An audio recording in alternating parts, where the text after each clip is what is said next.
ایک ماں کے رحم میں دو بچے تھے۔ دونوں آپس میں گفتگو کرنے لگے۔ ایک نے دوسرے سے پوچھا، کیا تم اس زچگی کی زندگی کے بعد بھی کسی زندگی پر یقین رکھتے ہو؟ دوسرے نے کہا، یقیناً زچگی کے بعد بھی کوئی نہ کوئی زندگی تو ہوگی۔ ممکن ہے کہ ہم یہاں اس لیے ہوں کہ خود کو آنے والی زندگی کے لیے تیار کر لیں۔ میرا نہیں خیال، پہلا بولا۔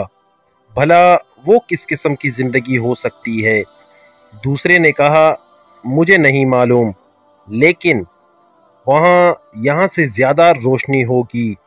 ہو سکتا ہے کہ ہم وہاں اپنے پیروں سے چلیں اور اپنے منہ سے کھائیں۔ ممکن ہے کہ وہاں ہمارے پاس ایسے حواس ہوں جن کے بارے میں ہمیں ابھی کچھ سمجھ نہیں ہے۔ پہلے نے مذاق اڑایا، کیا بے وقوفی ہے، پیروں سے چلنا ممکن ہی نہیں، اور اپنے منہ سے کھانا مذاقہ خیز ہے۔ ناف سے جڑی نالی سے ہمیں ہر وہ چیز مل جاتی ہے جس کی ہمیں ضرورت ہوتی ہے، لیکن یہ نالی چھوٹی سی ہے۔ جب یہ نالی ساتھ نہ ہوگی تب زندگی کا تصور بھی محال ہے۔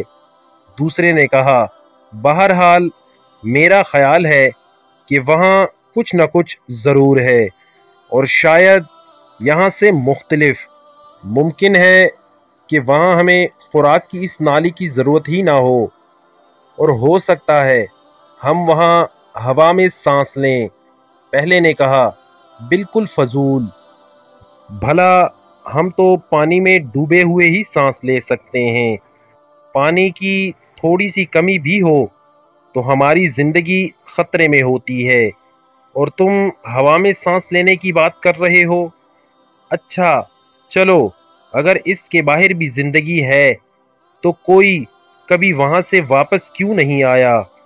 سمجھ لو کہ بس یہی زندگی ہے، اس کے بعد کچھ نہیں۔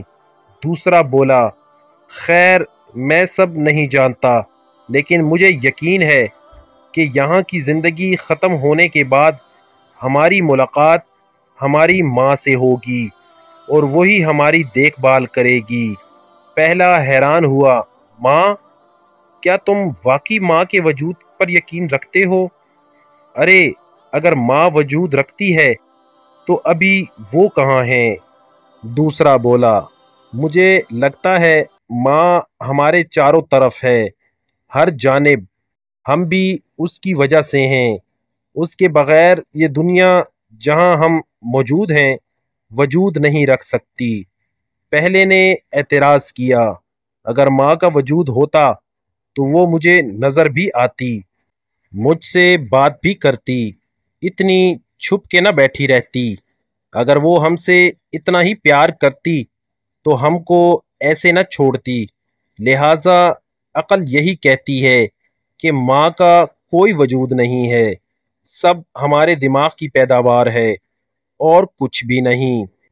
دوسرے نے جواب دیا، کبھی کبھی جب ہم خاموش ہوتے ہیں، توجہ دیتے ہیں اور سننے کی کوشش کرتے ہیں تو اس کی موجودگی کا احساس ہوتا ہے۔ کہیں اوپر سے اس کی محبت بھری آواز سنائی دیتی ہے، ہم کو اپنی دھڑکنوں کے ساتھ اس کے دھڑکن بھی محسوس ہوتی ہے۔ وہی ہماری ماں ہے، بات صرف محسوس کرنے کی ہے۔